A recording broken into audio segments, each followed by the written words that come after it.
Hello guys! For today's video, magluluto naman po ako ng sardinas na may sayote. Paano nga ba siya lutuin?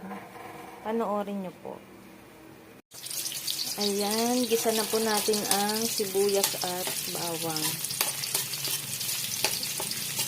Wait lang natin na mag-brown yung bawang. Isa pa natin siya ng konti.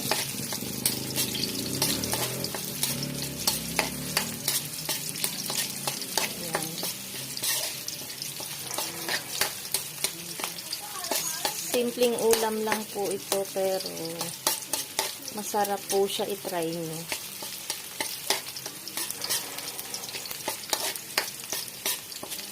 Yan, okay na siya. Lagay na natin ang sayote.